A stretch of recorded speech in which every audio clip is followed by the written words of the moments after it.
Welcome back. अवाम इस वक्त महंगाई के बोझ तले दबे हुए हैं। पिछले माह दिसंबर में महंगाई की शरह 29.7% रिकॉर्ड की गई। इन हालात में बेचारे अवाम गैस कीमतों में मजीद इजाफे के लिए तैयार उनको होना पड़ेगा। IMF के शराइत के तहत अगले महीने हुकूमत मुल्क भर में गैस की कीमतों में मजीद 41% इजाफा करना जा रही है। इस वक्त गैस सेक्टर का गर्दिशी कर्जा 3000 अरब तक पहुंच चुका है, जिसको कम करने के लिए गैस कीमतों में एक बार फिर इजाफा करना जरूरी है। इतलात हैं कि मुख्तलिफ कैटेगरीज के सार्फिन के लिए गैस के नर्ख में मुख्तलिफ इजाफा किया जाएगा। तहम IMF ने तमाम सार्फिन के लिए यकसा कीमतें मुकर्रर करने की तजवीज़ दी थी। 2 रोज़ कबल एक रिपोर्ट में IMF का कहना है कि गैस के रेट में शिशमाही इजाफा बर वक्त किया जाएगा, जबकि ओगरा गैस के रेट बढ़ाने के नोटिफिकेशन बर वक्त जारी करेगा। माहिरीन के मुताबिक इस वक्त गैस की तकसीम कार कंपनीज में रेवेन्यू का बहरान है। माली साल 2023 और 2024 के लिए SNGPL को 250 अरब रुपए जबकि SSGC को 65 अरब रुपए से जायद के शॉर्टफॉल का सामना है। बताया गया है कि गैस की कीमतों में इजाफे से SNGPL को 180 अरब रुपए और SSGC को 48 अरब रुपए इजाफी रेवेन्यू हासिल होने की उम्मीद है, जबकि कीमतों में इजाफे से दरामदी RLNG पर भी 72 अरब रुपए इजाफी आमदन होगी। दिलचस्प बात यह है कि 3 माह कबल भी निगरां हुकूमत ने गैस की कीमतों में 194% इजाफा किया था, जिसके बाद घरेलू सार्फिन के लिए गैस की कीमतों में 172%, कमर्शियल सार्फिन के लिए 137, जबकि सीमेंट सेक्टर के लिए 193% इजाफा हो गया था। अजीब बात है कि कीमतों में इजाफे के बावजूद मुल्क के बेशतर इलाकों में घरेलू सार्फिन अब भी गैस की बदतरीन लोड शेडिंग भुगत रहे। गैस की कीमतों में मुतवक्का इजाफा और पाकिस्तान की मौजूदा मजमूई एनर्जी सूरत हाल, इस पर बात करने के लिए हमारे साथ मौजूद हैं जनाब Samiullah Tariq, head of research पाक कुवैत इन्वेस्टमेंट, एनर्जी उमूर के माहिर भी हैं। समीउल्लाह तारिक, बहुत बहुत शुक्रिया। भाई साहब, ये बताइएगा कि बहुत गैस की कीमतें बढ़ गई हैं, ये बाकी था, यानी कि इतनी इजाफा हुआ मुसलसल, हमने कई महीनों से ये सूरत हाल देख रहे हैं। लग ये रहा था कि जितनी बढ़नी थी बढ़ गई, लेकिन अभी भी इसमें इजाफा बाकी है। एक बहुत बड़ा इजाफा तो हुकूमत ने कर दिया है, जो कि ज़रूरी भी था, जिसके बाद ही जैसे मिनिस्टर साहब बता रहे हैं कि अब गर्दिशी कर्जा में इजाफा जो है वो रुक गया है। तो जब इजाफा रुक गया तो मेरा ख्याल है अब जो तजवीज़ है कंपनी ने जो दी है पिटिशन में, इस पे ओगरा मेरा ख्याल है इतना कोई फराख दिली से इजाफा नहीं करेगा, तो ये 10-1%, 15% तक इजाफा होगा। बट आप देखिए स्ट्रक्चरल जो इशू है हमारा वो यही है कि अब ये जैसे IMF ने भी जिक्र किया है कि फर्टिलाइजर की क्रॉस सब्सिडी प्रॉब्ली ख़त्म करनी पड़ेगी। इसके अलावा कैप्टिव पावर को जो गैस जारी है, जाहिर है उसका भी कुछ ना कुछ सोल्यूशन करना पड़ेगा, वरना ग्रिड पे बिजली की कंजम्पशन कम है और यहाँ पे हमारे पास गैस शॉर्ट है। तो हमें गैस हमारे पास कम है और बिजली ज़्यादा है, तो उन दोनों का थोड़ा बैलेंस सेट करना पड़ेगा। तीसरा है कि गैस एक नेचुरल रिसोर्स है। आज भी हम जो डोमेस्टिक कस्टमर को हीटिंग और कुकिंग के लिए जो गैस दे रहे हैं 200 रुपये MMBTU में प्रोटेक्टेड के नाम पे, वो भी जाहिर है एक जिया है, क्योंकि हम गैस इस कीमत पे दोबारा जनरेट नहीं कर सकते। इवन अगर लोकल भी, अगर आज जैसे गवर्नमेंट ने टेंडर भी किए हैं ब्लॉक्स, अगर वहाँ पे गैस निकलती भी है तब भी वो $5-6 MMBTU के लगभग आज की कीमतों पे पड़ेगी। वो भी तकरीबन जो है वो 1500 रुपये के ऊपर बनते हैं। लेकिन हम अगर आज भी 200 रुपये में वो गैस बेच रहे हैं तो जाहिर है इस कीमत पे दोबारा गैस जनरेट करना बहुत मुश्किल है, नई गैस को निकालना। और अगर खुदा ना खास्ता जब हम इंपोर्ट कर रहे हैं तो वो हमें 4000 रुपये के आसपास पड़ रहे हैं। सबसे बड़ा हमारे पे बोझ था डोमेस्टिक कस्टमर का। एक जानिब हमने कीमतें बढ़ाई हैं, दूसरी जानिब आपको मालूम है कि गैर एलानिया लोड शेडिंग कराची जैसे इलाकों में भी है कि तकरीबन 12 घंटे के लिए, 10 घंटे के लिए गैस बंद भी कर दी जाती है।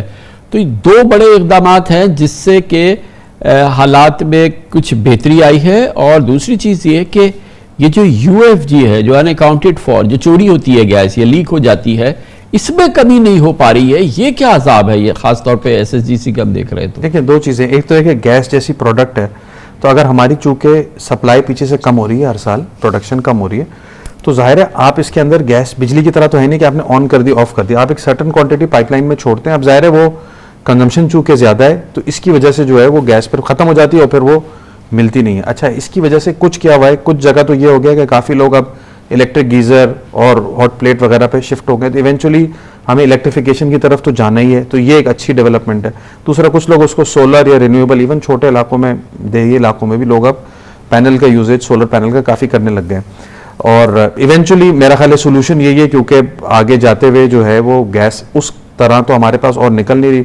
हमारी आज भी गैस का शॉर्टफॉल कंस्ट्रेंट डिमांड पे भी 3-3.5 billion cubic feet per day तो है। तो इसलिए डेफिनेटली हमें इतनी गैस तो ज़ाहिर निकलेगी नहीं ना, हम इतनी गैस इंपोर्ट करके बैलेंस ऑफ पेमेंट पे प्रेशर डाल सकते हैं। और तीसरी तरफ हमारे पास बिजली भी ज़्यादा है, तो उस तरफ तो हमें मूव होना ही है। बाकी ये कि जाहिर है आगे जाते हुए हमें जो जैसे आपने कहा कि यूएफजी क्यों कम नहीं हो रहा, तो ये जो प्राइसिंग की रिफॉर्म है, ये प्राइसिंग तो हो गई, लेकिन जाहिर है नेट तो हमें जो है वो एक तो गैस सेक्टर को डीरेगुलेट करना, इनकी जो गैस कंपनियां इनको अनबंडल करना, ट्रांसमिशन डिस्ट्रीब्यूशन, फिर इसके बाद छोटे छोटे टुकड़े करके इसको प्राइवेटाइज करना, इवन पावर सेक्टर के अंदर भी जो है यही सोल्यूशन है, क्योंकि वरना जब तक गवर्नेंस कंट्रोल नहीं होगी जाहिर है लॉसेस सेक्टर के अंदर कंट्रोल करना जो है वो मुश्किल है। और अच्छा ये बताइए कि ये बड़ा इंपॉर्टेंट है कि ये जो गैस की कीमतों में इजाफा है, ये जो हमारे यहाँ महंगाई की शरह है, जो इन्फ्लेशन है, जिसकी वजह से हमारे यहाँ इंटरेस्ट रेट कम नहीं हो पा रहे हैं, ये तमाम सूरत हाल जो है ये कितना इम्पैक्ट करेगी इन्फ्लेशन की सूरत हाल पे, और जो अभी भी हमारी इन्फ्लेशन जाहिर है कि वो टेपर डाउन करती नज़र नहीं आ रही है, तो इसकी कॉस्ट वहाँ पर भी आएगी ना? देखिए एब्सोल्युटली, जब ये गैस की कीमत बढ़ी थी उस वक्त जो है वो पीबीएस ने जब रिपोर्ट किया तो ये कोई 1100% इन्होंने इंक्रीज रिपोर्ट किया। अब उन्होंने कुछ प्रोटेक्टेड अनप्रोटेक्टेड को कुछ किया कि काफ़ी कस्टमर जो है पहले प्रोटेक्टेड में थे, जब अनप्रोटेक्टेड में आ गए।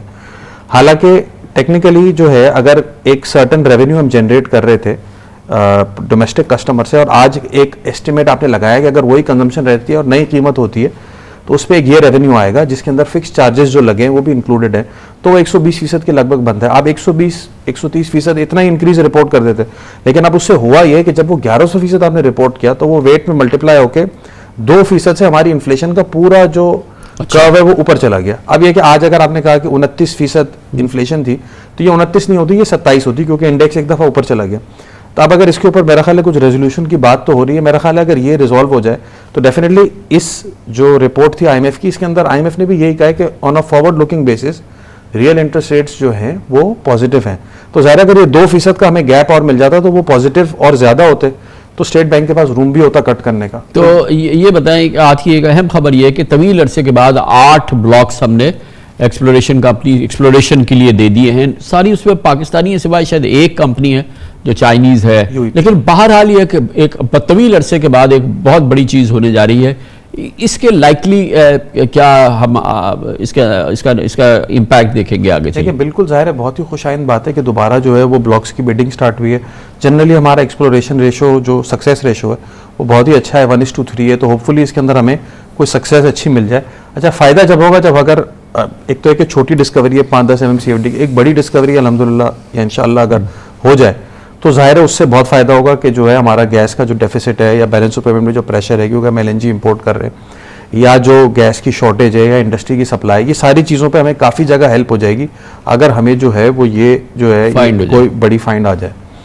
थैंक यू सो मच, बहुत बहुत शुक्रिया। सबीउल्लाह तारिक साहब हमारे साथ मौजूद थे। कमर्शियल ब्रेक इस दौरान न्यूज़ हेडलाइंस देखें, जिसके बाद हम अपने प्रोग्राम के बाकी के साथ वापस आते हैं।